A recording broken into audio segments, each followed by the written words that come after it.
Conseil national de transition, la session d'avril ou la session de vote de loi s'est ouverte hier. Les prouesses de l'armée malienne, le projet de loi de la nouvelle constitution et les efforts du gouvernement pour le bien-être des populations sont la quintessence des propos linéaires du président du CNT, colonel Malick Diao.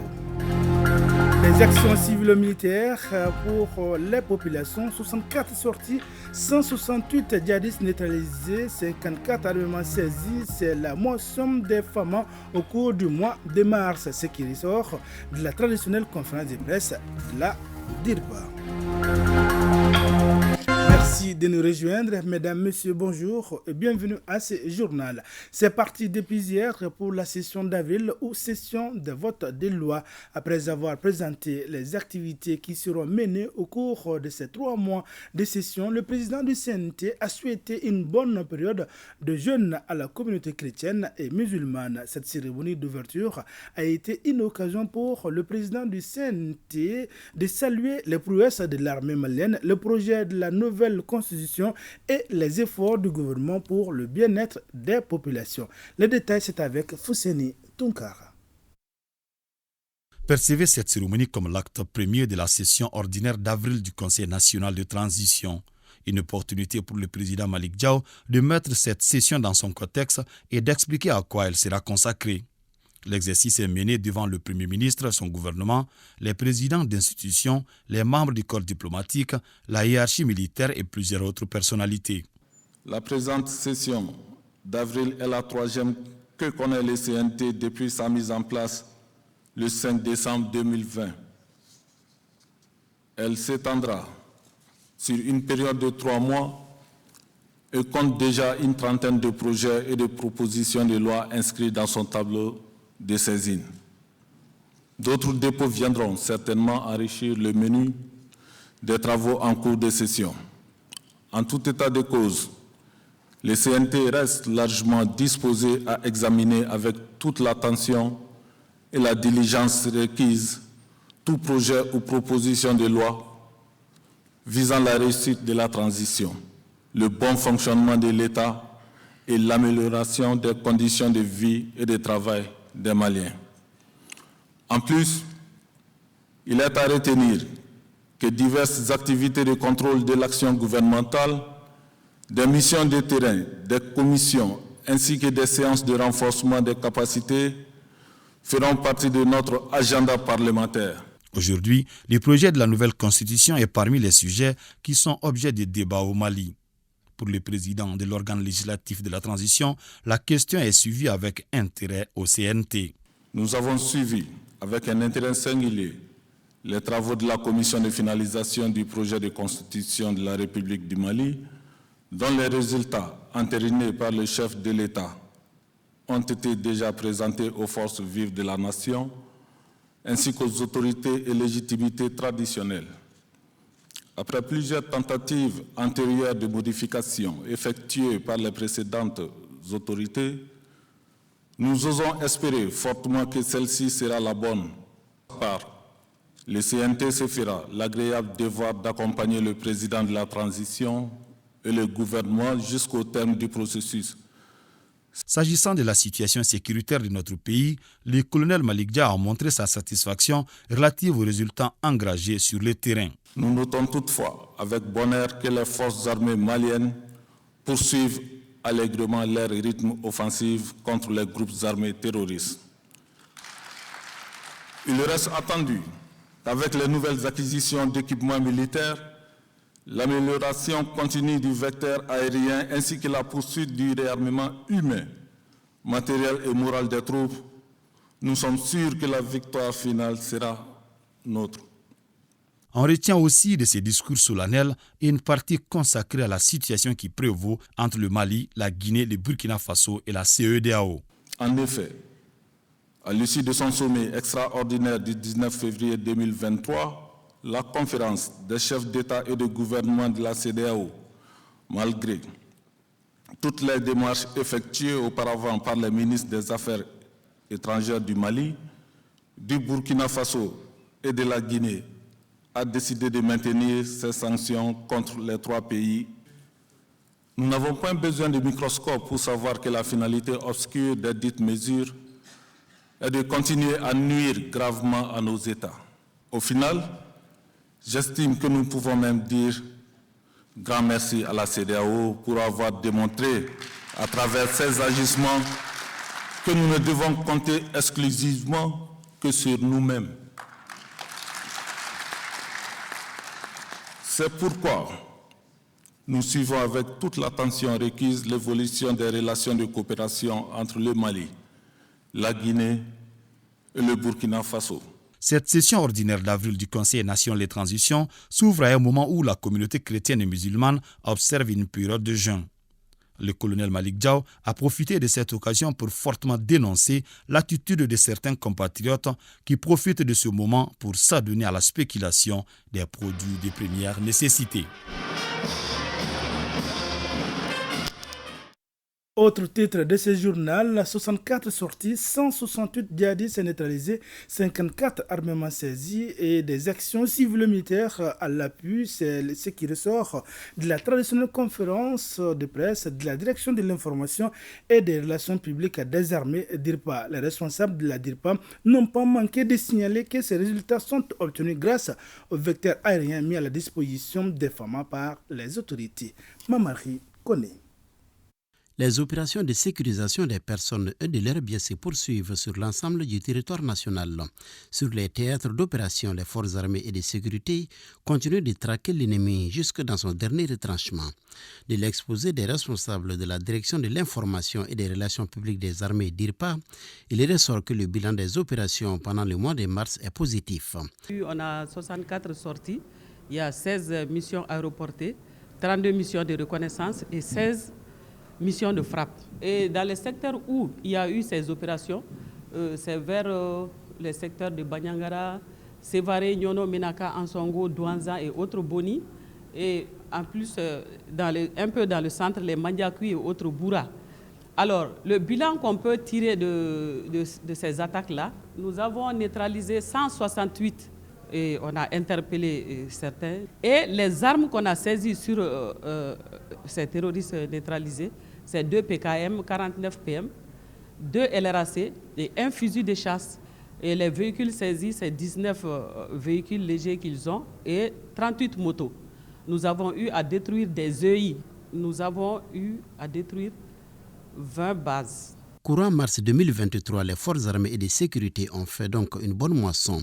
Elles ont aussi récupéré 100 bœufs dans la zone de Sévaré, ainsi que des sacs de maïs des ACAT. À côté de ces opérations militaires, les femmes ont mené des actions civilo-militaires pour soulager la souffrance des populations. Dans leur mission de sécurisation des populations, les femmes accordent une place de choix au respect des droits de l'homme.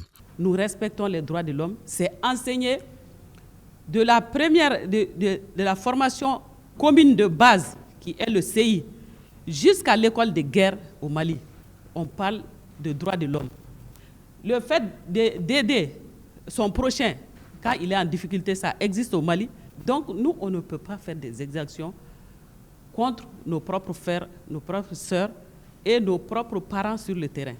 Toujours dans le cadre de la sécurisation, des véhicules ont été escortés sur l'axe Gaoula-Bezanga.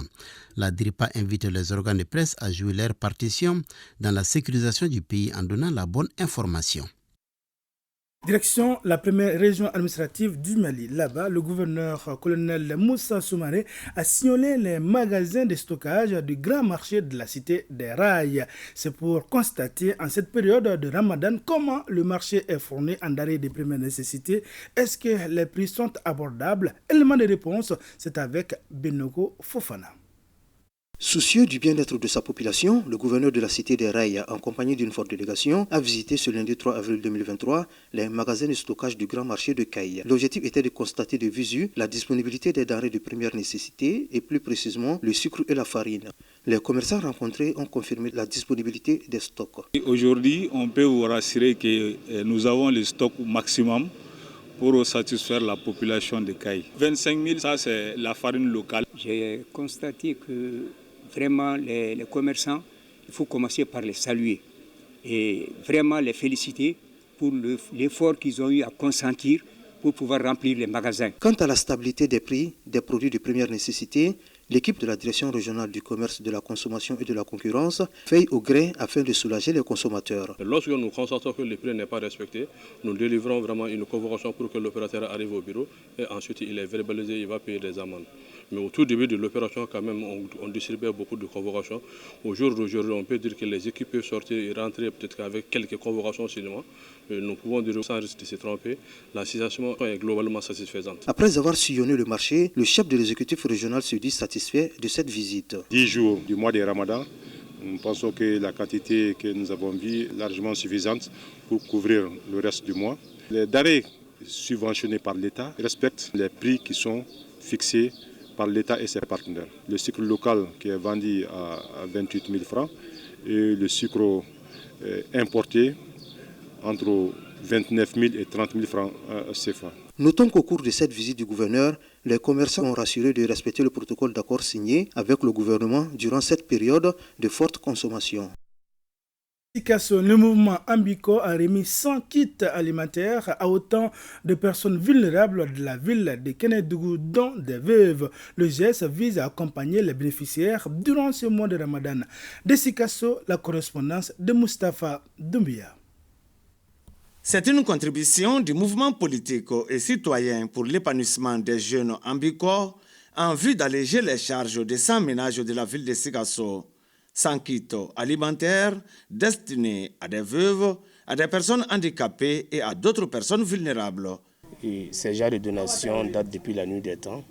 Et voilà pourquoi le mouvement Ambico de Fatoumata Batounia, nous avons décidé en ces temps de mois de carême de donner 100 kits composés de riz, de sucre et d'huile à la population sikassoise et surtout à la couche diminuée. Ça va leur permettre au moins de passer un bon moment de Ramadan. Puisque l'objectif même du mouvement Ambico, c'est de partager le peu qu'on a. Chaque kit alimentaire est composé de 25 kg de riz, 5 litres d'huile et 5 kg de sucre. Le mouvement Ambico a déjà organisé des distributions du genre à Sikasso, une démarche saluée par l'autorité municipale.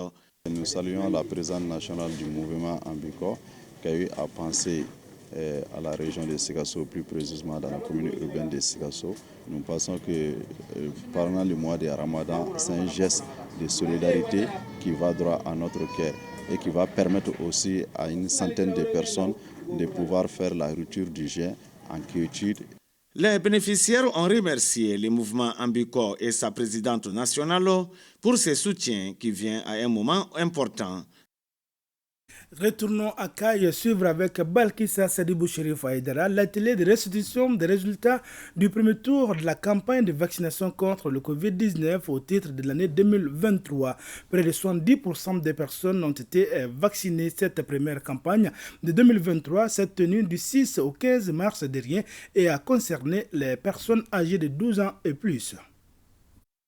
En plus de la stratégie fixe et avancée, la Direction régionale de la santé de Caille et ses partenaires ont procédé au porte-à-porte et mis à profit les manifestations culturelles et politiques pour rehausser le taux de couverture vaccinale de la région pour ce premier passage de la campagne de vaccination contre le Covid-19. Cette campagne a été une campagne réussie pour nous. Nous avons atteint les 59,69% de couverture. Nous avons la cible autour de 117 000 à vacciner. Nous sommes au-delà de plus de 100 000 vaccinés lors de cette campagne. La réussite de cette campagne de vaccination a été possible en partie grâce à l'appui technique et financier des partenaires de la santé. Au nom de l'ensemble des partenaires de la région, je voudrais réitérer la disponibilité de tout un chacun pour en tout cas accompagner la région dans la lutte contre cette maladie ainsi que d'autres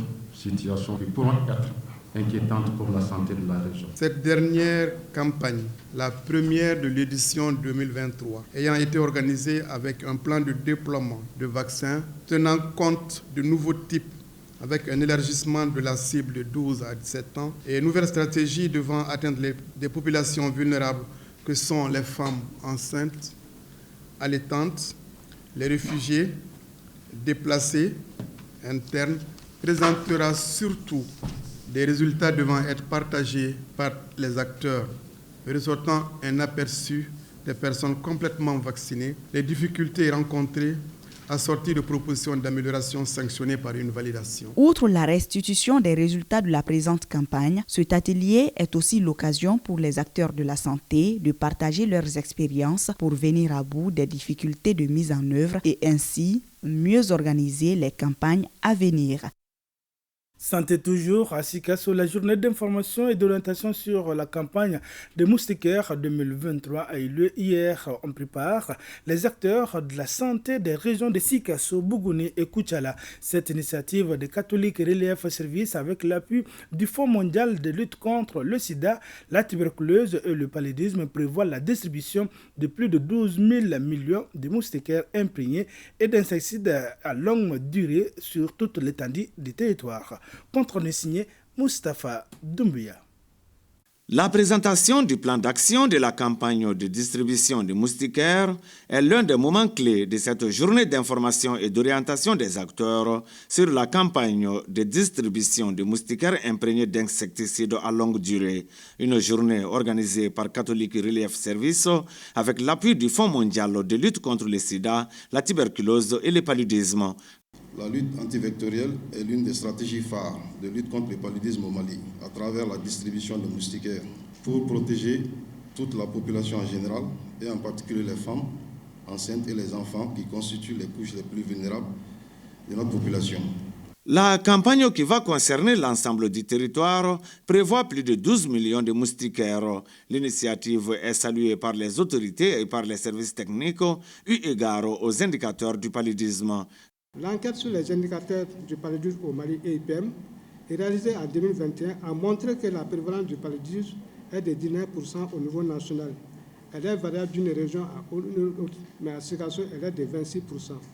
Selon les données nationales du système local d'information sanitaire, mars 2023, le paludisme constitue la première cause de mortalité et de morbidité avec respectivement 43% et 27%. La journée d'information et d'orientation enregistre la présence des préfets, des présidents des conseils de cercle, des médecins-chefs et d'autres acteurs des régions de Sikasso, Bougouni et Koutchala. Commémoration de 8 mars, on en parle dans cette édition. Global Media Company, en collaboration avec la Banque mondiale, a organisé une causerie débat. Le but est d'informer la population sur les dangers de l'excision, mais également de les sensibiliser davantage afin de mettre fin à ces pratiques traditionnelles, nous dit Maïmouna Guindo. Passer en revue les activités en cours, les acquis ainsi que les projets sur les questions liées aux droits de la femme et de la jeune fille. C'est à cela que s'attellent les initiateurs de cette conférence débat. Global Media Campaign compte à travers cette rencontre faire un plaidoyer dans la lutte contre les mutilations génitales féminines. Durant l'année 2023, nous avons eu à mener beaucoup d'activités dans ce sens, des activités de sensibilisation, des activités de conférences, comme ce qu'on est en train de faire aujourd'hui, des activités de formation, de plaidoyer, une manière pour nous de faire entendre nos voix en tant que jeunes et surtout d'être la voix de ces sans-voix. Pour les initiateurs, ce colloque est une aubaine qu'il faut saisir pour susciter une véritable prise de conscience sur la question. Et pour concrétiser cette volonté, ils abordent le sujet dans toute sa dimension. Ce que je trouve intéressant dans la perspective de cette campagne, c'est que l'on aborde le sujet avec les arguments de l'islam. On a longtemps essayé de promouvoir ce qu'on appelle le droit de la femme malgré l'islam, ce qui fut une erreur, une approche contre-productive. Et on se rend compte maintenant qu'il faut promouvoir les droits de la femme, non pas malgré, mais avec les arguments de l'islam. Cette conférence débat est une contribution à l'effort entrepris par les acteurs depuis des décennies afin de réduire les pratiques traditionnelles qui sont, d'un point de vue médical, néfastes à la santé de la femme. Voilà, ainsi prend fin ce journal. Merci de l'avoir suivi. Excellent moment de télévision en notre compagnie. À demain, Inch'Allah, même heure, même plateau et pour d'autres informations.